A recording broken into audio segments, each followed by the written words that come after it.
Hello, everyone, and welcome. Thank you for joining us today. My name is Hannah Yu, and I'm the curator of public programs at the Fowler Museum at UCLA. We're thrilled to have you with us for a special online conversation with Fire Kinship co-curator Lina Tejeda. Today, Lina will guide us through the exhibition, which centers Indigenous perspectives on fire and artistic traditions.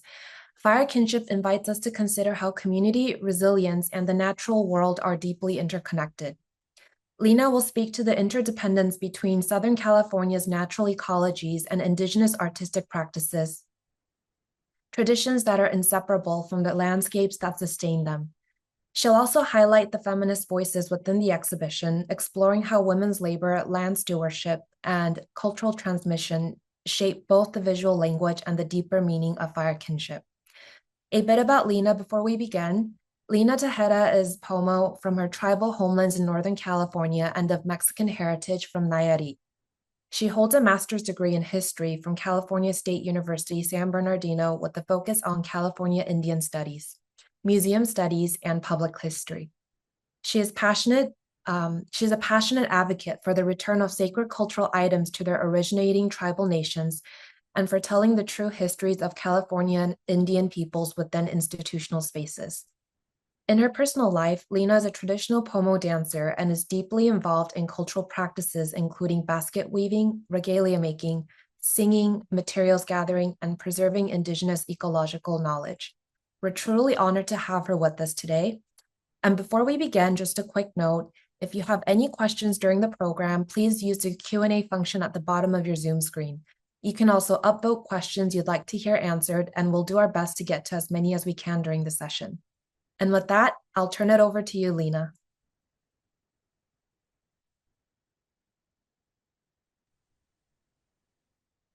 Hi, everybody. Thank you so much for joining me today and having this conversation about fire kinship. This is my first lunch and learn, so I'm really excited and also really nervous.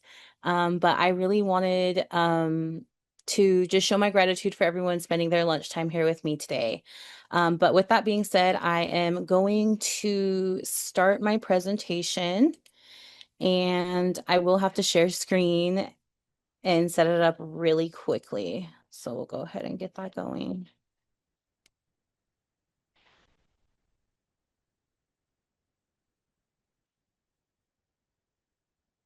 Okay, so today we're going to be talking about fire, feminism, and the land. And we'll go ahead and get right into it. So first, I would like to define fire types. These are terms that you'll kind of hear throughout the exhibit. I won't necessarily touch on all of them today, but it's definitely terms that we need to learn. And a lot of our collaborators thought it was really important for us to go over these with you guys in our exhibition. So first off, we have wildfire, which is an unplanned or unwanted or uncontrolled fire intensified by high wind, extreme temperatures, low humidity, and little to no fuel management. These destructive fires threaten communities and require enormous resources to extinguish. So we also have a prescribed burn, which is a planned and controlled fire used as a wildfire prevention strategy meant for fuel reduction of overgrown bush, dry leaves. That's what we mean when we talk about fuel in this context. It is things that can light on fire, ignition things. Prescribed burns require formal burn plans that account for weather variables and take place under the supervision of a state-trained burn boss. Burn boss is an actual title of this individual that is state trained and state certified, and it's fairly new to the state of California. So next we have a cultural burn, which is really what we're going to be talking about today. It is a low intensity controlled fire characterized by high humidity, low temperatures, good fuel moisture, and low wind speeds. These practices have significant ecological effects, including increased biological diversity and creation of distinctly anthropogenic landscapes with greater spatial and habitat heterogeneity than would exist in the absence of human management. In addition to assuring the abundance of significant flora and fauna, these burns also impact key characteristics of plant species in ways that facilitate cultural usage, such as employment of sage for ceremonies and deergrass for baskets.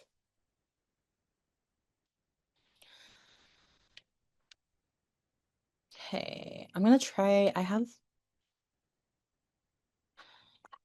so I'm trying to change the layout of, okay, there we go, the layout of my screen. So a pristine wilderness is something that you guys may have heard in, school, whether that was elementary school or high school or middle school. Um, it's this idea and this referring to what is now known as California, where the landscape was just this beautiful, beautiful, pristine, untouched wilderness before settler colonial contact. So there were like abundant resources, healthy biodiverse ecosystems, beautiful imagery and paintings. I know there's like a lot of famous paintings from artists around the turn before settler colonial contact here in the West. There's a lot of famous paintings that were made that romanticize the natural beauty by artists who've seen the West. Here we have the myth of the untouched, the naturally pristine landscape, which doesn't actually exist. So I like to say that our exhibit kind of counters that attitude, and it doesn't exist because of native land stewardship practices, namely the use of fire here in California. So we're really trying to dispel the fact, and actually, it has been dispelled that a pristine wilderness exists here. So in our exhibit, fire is our relative. We think of fire as a relative. We have kinship with it. We can't live without it. For thousands of years, Native people have been using fire to tend the lands, ensuring the vitality of local ecosystems through pest mitigation, spurring healthy plant growth, fuel reduction. And really in the beginning of our exhibit, we're trying to center ourselves in the context of good fire. So one of the key elements that we start with here is basket weaving. So on the right, you'll see an image that is a courtesy of MCAT Anderson from her book, Tending the Wild. And in this imagery, she shows us how a plant looks on the left that hasn't been burned, hasn't been managed by fire. And then on the right, how it is very abundant after the disturbance. When in this case, disturbance is fire. So on the left, we have epicormic buds. They're suppressed buds buried in the periderm of branches or trunks. And underneath, we had adventitious buds. They exist on lateral roots. And on the left, we have a basket woven by Camere Davalos. This is in our exhibit, and I just used it here as an example of like what a basket looks like and the different materials in them. So here are two more photos that are actually from the Tongva Cultural Collective. And we have Dorina O'Neill weaving with her mother, Cindy Alvitre, in 2023. And then Lacero Arviso Jr., who's also weaving there. Now, if you see the long plant material, that what they're weaving with is that plant material. So when you're weaving with plant material, you want it to be as sturdy as possible. You don't want it to break. You don't want it to rip or tear because you need it to be really tight, because a lot of the baskets that are used for utilitarian purposes. So to carry water, to carry food, different sources from one place to another. So you really want to make sure that your weave is as tight as possible. So, there was this quote that I found while I was doing some research that belonged to Emily Clark in her artist statement. And it says, Korea basket weaving is known as a women's art, which does not necessarily exclude masculine participation. And I think that's really important because I know in this talk I will be talking about like the feminine representation in our exhibit. However, I think it is really important to acknowledge that it doesn't exclude the masculine, it doesn't exclude men. Anyone can basket weave. Um, so I thought that was a really beautiful quote to go right here. So, um, this is an image right here of a Juncus patch burn on Kuya Reservation. So this photo is also in our exhibit, and it's really special because this is one of the first times that this piece of Juncus material has been fired in probably a couple hundred years. And a lot of our modern weavers today use this patch to gather materials for their basket weaving, and they knew that fire to the land would be so important and could help so much with making these materials more sturdy. So this was a really special photo that we were given permission to use, that we were provided. And I think it's important also to talk about how it's not just fire that is being used. We're also talking about the smoke, a different component of fire, which is smoke. It was used to eradicate pests and corralling small animals for food. So these are kind of some things that you won't necessarily read in our writings that we have in the exhibit, but some stories that we heard from collaborators that we learned from, like such as we have a rabbit stick that shows that's in our exhibit, and basically like fire is used to bend the stick to make it, like usable to hunt rabbits. And the other component of that is they use smoke and fire to kind of corral the rabbits to a place so it's easier for them to hunt. And then we also heard a story about birds, that birds naturally know that fire or that smoke, they know to go to the smoke because that's where animals are going to be corralled at, so they can also hunt there too. And then also we have a story about deer, how deer will actually go and kind of shower and rub themselves and roll around in the smoke and debris from a fire to rid themselves of pests. And I thought that these things were really cool. And after after learning about these things and hearing these stories from our collaborators, I'd be watching TV or reading something or reading the news or see something on social media where um, people who are non-native would also be speaking about these things. I think on TikTok I saw a rancher who, it's a very common practice for ranchers to light fires in like a garbage bin, a metal garbage bin, and then the cows know to go over to it to stand and hang out in the smoke for a little while to get them the ticks and the fleas and all the other pests that are on them. So I thought that was really cool. I was able to kind of relate that, like, okay, no, like this is like, like for me, it really hit home that these practices were valid and they are um, ways that we used, like this science that we had is very valid. So the next part of my talk, I wanted to discuss the interdependence between land and Indigenous artworks.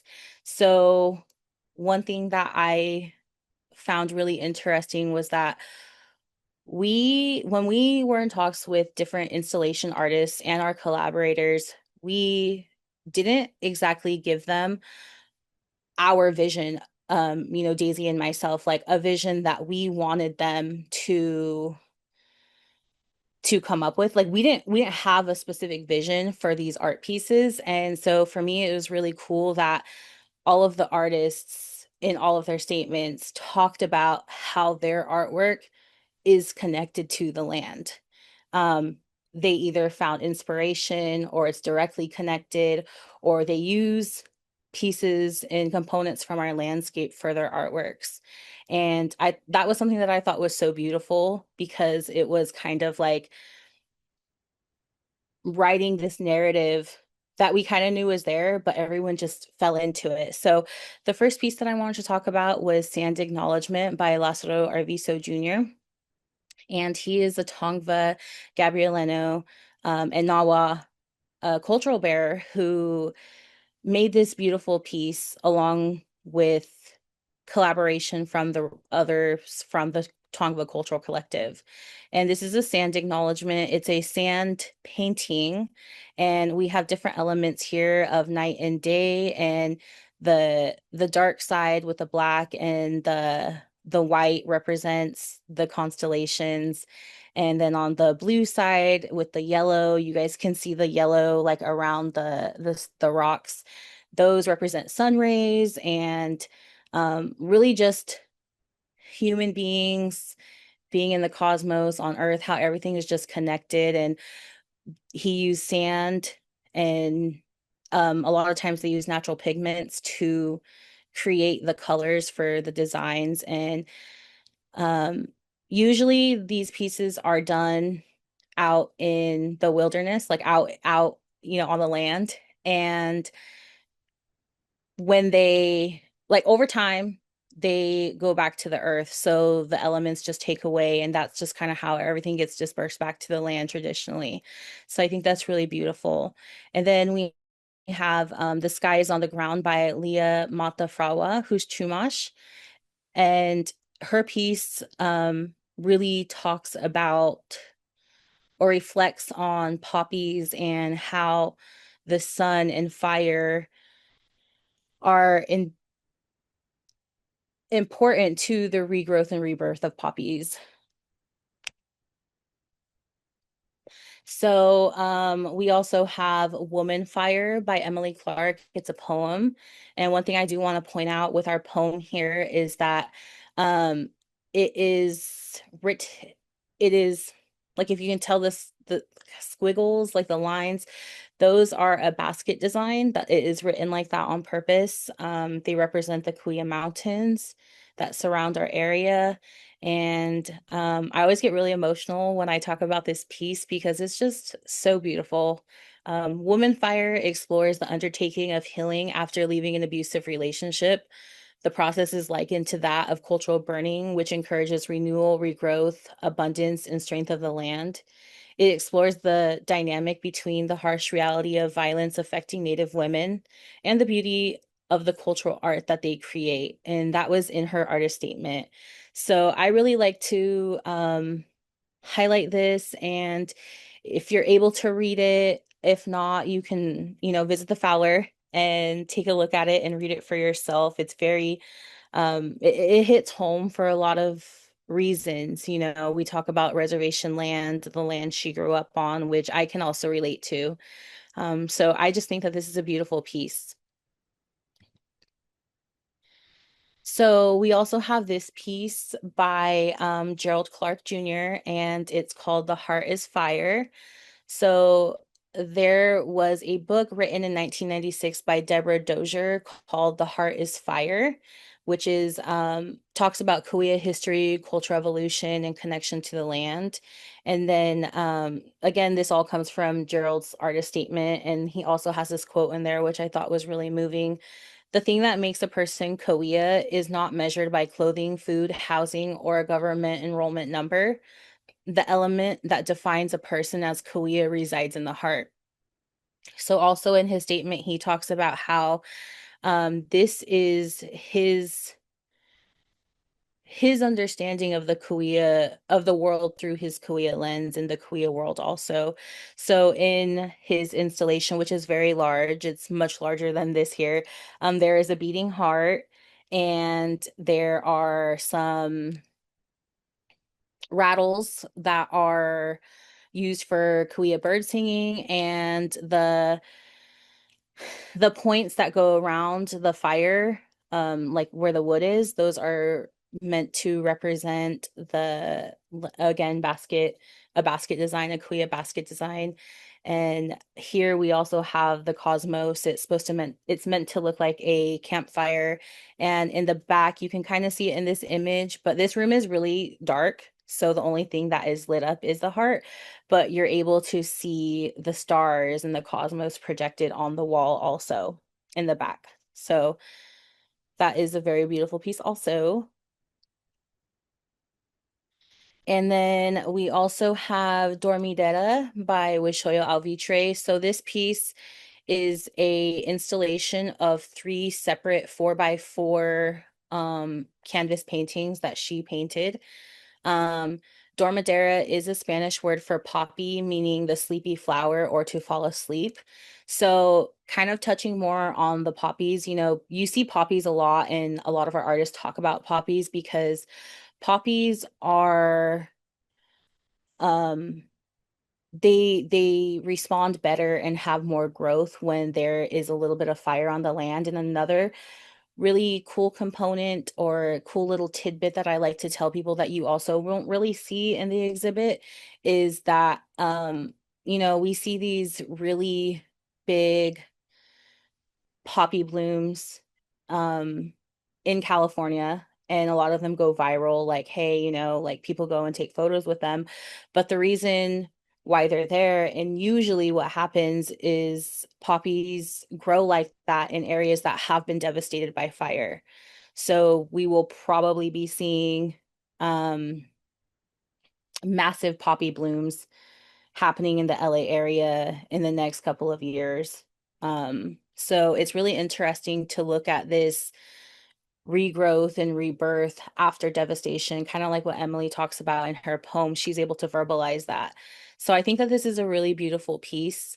So the three women that are represented here, and this is kind of where feminism is, the femme is identified pretty much throughout most of the exhibit. But this is kind of where I really will start talking about it. But Narcissa Rosemeyer on the left is a Tongva language keeper.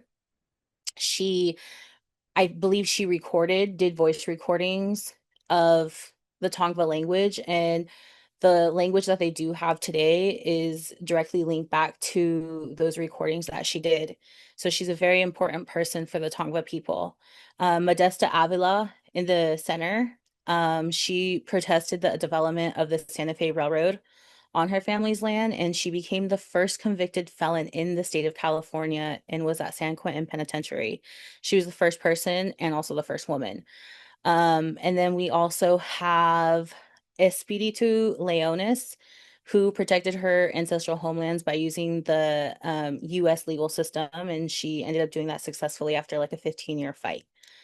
So all three of these women are incredibly important for the Tongva people. And, we have the poppy overlay again. And with that being said, too, with poppies, I don't remember if I said that earlier, but with the poppies, we didn't, again, Daisy and I did not talk about these things to the artists. They came up with them themselves. Like, we just kind of gave them a general overview. We want to talk about Indigenous fire practices and the fact that it was abruptly stopped, like during the Spanish mission period.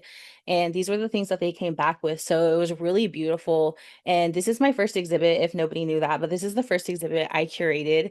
And so to see kind of like that development, it has been mind blowing for me. It has been such a beautiful experience. So, we'll talk a little bit about the feminine and fire kinship. There is a lot in our exhibit. Now, I like to always talk about this. Again, this isn't something, this is curatorial, like insider scoop that you guys are getting, like all the grandmas. One thing I always like to tell people when I do a tour, like a curatorial tour with either some friends or whoever, I like to point out all the grandmas that are in here. Now, I'm assuming that all these elderly ladies are grandmas or ended up being grandmas. But Daisy and I are huge grandma's girls. We were both raised and heavily influenced by our grandmas, and we just gravitated to all these pictures and these images that came from the San Diego History Center. This man, Edward, he ended up taking all these photos of different women throughout Southern California. And I think there are some from Northern California also. But we just really wanted to show that. And again, this kind of wasn't something on purpose, but we just gravitated towards the grandmas and just how beautiful they are. Um, and we wanted to include these images of them because it sparks inspiration and encouragement to contemporary weavers and like modern day weavers, modern day people who are reclaiming and reawakening their traditions that were taken away and lost at the point of contact here on the West. Kind of playing into the grandma thing some more is this image right here in the center with Tutu's hands. It's a digital artwork by Marlena Dusek, who is one of our big collaborators also on this. And she's also a fire practitioner and Indigenous fire practitioner as well.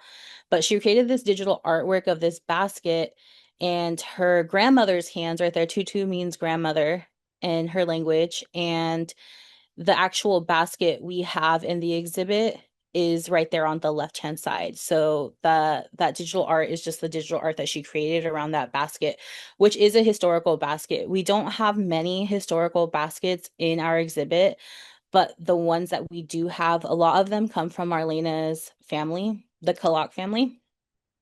Um, so this is a cute little grandma thing. And again, this wasn't intentional either, but Marlena is also a grandma's girl. And then on the right hand side, we have the photo on the right. You can't really see it too well. I wish I would have got a bigger picture of that. But that image is of a woman named Leona who's from Pachanga. And I believe this picture was taken in the early 1900s or late 1800s. I can't recall at the moment, but she is weaving a basket, and I believe the story is that she sold that basket for only a few cents and like a bag of beans or something like that.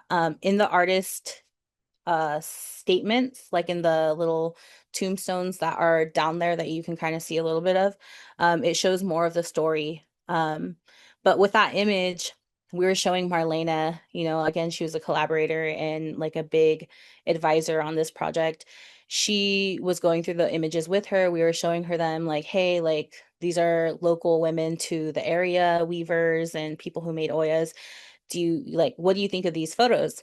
And she pointed out that this image is a great, great, great, great grandmother of one of her friends who is also a basket weaver. And we were like, wait, what? And so she said, if you'd like, I can get you in contact with her. And, that would be really cool. And we're like, yeah, let's see where this goes. So we ended up getting hold of Camera, and she said, yeah, I'm a weaver. I have a basket. And I was like, Daisy, we absolutely have to have this as like its own little set. So that's why they're next to each other, because it's meant to be a set and show inspiration again for current and future weavers that we are holding on to and reawakening traditions that have been passed down for many, many, many, many generations. And so this was a really special thing for us. Like, again, being grandma's girls, Daisy and I were like absolutely floored that we came across this. So that's one extra little piece that I like to point out here too. So, um, I believe this is like my final slide, but right here, we have a film that is featured in our space called The Women They Are Carrying Fire. And then that's the Karuk language for the title of the film also. And it was created in 2023. So it was Indigenous Women in Fire Training Exchange. So the KW treks on Karuk ancestral territory in 2024. And so this film shows really how whole families are out there learning to do cultural burns on their land, tending to their land, and it includes children. So in the full-length film, we only have about a 7-minute clip that we were able to edit down. But in the full 30-minute length film, there are mamas out there with their babies, there's grandmas, there's aunties. It's like an entire family. There's dads, grandfathers. The film does also heavily focus on women, and they do include a queer person in there, and that really stuck out to Daisy and I because we kind of really realized like, whoa, like there's a lot of patriarchy in modern day firefighting, and actually that individual speaks about their experience in like a firefighting space that is heavily influenced by men and only really includes men, and just how closed off those spaces are to women and queer people. So that is was really important for us to include in there. And I just feel like the film challenges patriarchal systems in modern day firefighting. So this image right here on the right is artwork by Vicky R. Preston, and she's a member of the Karuk tribe. And she also um, was involved with this film. So we kind of just, uh, it was relevant to have her artwork in our exhibit also. And that's all I have for today. So thank you all for joining me. I'm going to stop sharing my screen, and I believe I may have been missing some chat that came in. This is my first time doing this, so I'll go ahead and answer some questions. Let's see. All right, so I have a question from Ani Tate. Would you be able to share how the settler colonial suppression of matriarchal societies reflects the suppression of Indigenous fire practices? Wow, that's a really, really good question. And I think, um, let me repeat it. Would you be able to share how the settler colonial suppression of matriarchal societies reflects the suppression of Indigenous fire practice? Well, really, I think that these both go hand in hand, to be honest. Again, like I just talked about with the women's K-Trex, the Karuk film, and what they're doing up there in Northern California. The fact that we are incorporating women, families, like the entire community in cultural burning, I think that right there is indicative to how when suppression began to happen, it uh it just excluded women to me. And then I have another question. Let's see. Um, I have a question from DJ Brown. Hi, DJ. As a grandma's girl, how does it feel to carry on and reawaken traditions and history? Um, I get very emotional when I talk about this stuff, so I'm going to try not to get emotional now. Um, let's see. This is a very deep question because if you know history, which we know history, a lot of our grandparents, because this history of suppression, this history of taking away our traditions and assimilating us to white settler culture wasn't that long ago. So that means great, great, great, and grandmother also were kind of in that generation of suppression where they were not allowed to practice these things. Um, wow. So, sorry guys, I'm trying not to get too emotional about this. That's a really good question. So I think that there's too many words to describe the feeling of being able to participate in traditions that my grandmother couldn't or she didn't learn. Um, And I'm sure that's how it feels for a lot of weavers. Sorry, guys, I'm trying not to cry. I was really trying to avoid that. Um, but yeah, that's basically like the gist of it. So like it ends up being a bigger deal for us to want to um reawaken and revitalize and reclaim these traditions. So I think that kind of answers the question there. Then I have a question from Liz Adams. Lina, thank you for your wonderful insights. Are you also a basket weaver? I want to be a basket weaver. I recently started one of my first baskets, and I still have a start, which is what you call just like the center of it. It's a basket start. I kind of still have that, so I'm learning. Fortunately, but unfortunately, I guess I am about 10 hours away from my ancestral homelands, which are in Northern California and Ukiah. I come from Pomo country, and I do come from a very long and strong line of basket weavers, but I am learning Kauai style and not Pomo style, but that's because I live here in Southern California on Kauai territory. So one of my goals is to definitely take time off to go home to learn about my own um, plant materials, because we even have different plant materials up in Northern California. And that's also a cool thing too, is that you're able to identify where baskets are from, like especially in museums and institutions that aren't labeled properly, by the type of material that are in the baskets, because certain materials are not found in Northern California that are found here in Southern California. So I will say, yes, I am a learning weaver. Um, I have a question from Navneet Singh. Hi, Navneet. Can you speak about your history in this research and what drew you to this work? It's very fascinating. So this kind of, I am not, so I am a historian. My background is a historian, and I do California Native history.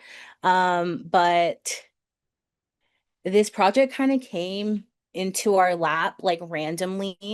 Daisy Ocampo Diaz was my faculty advisor in graduate school, and she was asked by one of her previous students, Michael Chavez, who is also like listed as a co-curator because he was with us in the beginning stages of this. So I'll give also Michael Chavez his shout out. But he knew of a curator who was Daisy. So the Fowler Museum asked Daisy to join, and she said, "Sure, I'll join, but I got to bring one of my own." And so she asked me to get on this project with her. So actually, Fire Kinship, another fun fact, this is my master's degree project. So instead of writing a thesis, this is my project that I did for my master's degree at Cal State San Bernardino. Um, and also with that being said, I am not like a practicing fire practitioner. Um, I've witnessed a burn now. So really heavily relying on the community and collaborators to teach us about not only lessons, but teach us about like cultural burning and why it's important, and weaving and all the different components that come into um our all the different components of our exhibit. So that's really how it kind of came about. And I would always sit and laugh and think about how I had no idea, nothing, no knowledge at all about cultural burning. And now I have like this plethora of knowledge and access to a ton of resources and folks who are actually doing the work on the land. So that's really cool. Um, let's see. I have a question from Vernon Rosario. Do different tribes have different cultural burn practices with different meanings or purposes? Hmm. So we focused on Southern California. So our research and our collaboration focused on the four tribes from Southern California represented in our exhibit, which are the Tongva, the Kauai, the Kumeyaay, and the Luiseño. So I am not sure if other tribes have different burn practices. I know that certain tribes use fire for things like different burial or funerary practices. I don't believe my tribe uses any, but I'm not sure either. Because again, a lot of our history is not documented, so it's oral. So if it hasn't been passed down, um, we don't, I don't really know, me personally. definitely. I know in my tribe and in my area, I know being a fireman, and so I don't mean like a fireman. I mean like the person who tends the fires at all of our ceremonies and different gatherings. Each tribe kind of has their own fire person, and it's usually a man, and he learns from a young age, and he just kind of goes into that role and stays in that role until he really can't, and then it gets passed along. But I know it's like a certain group of men who do those things. But burn practices, I would say, are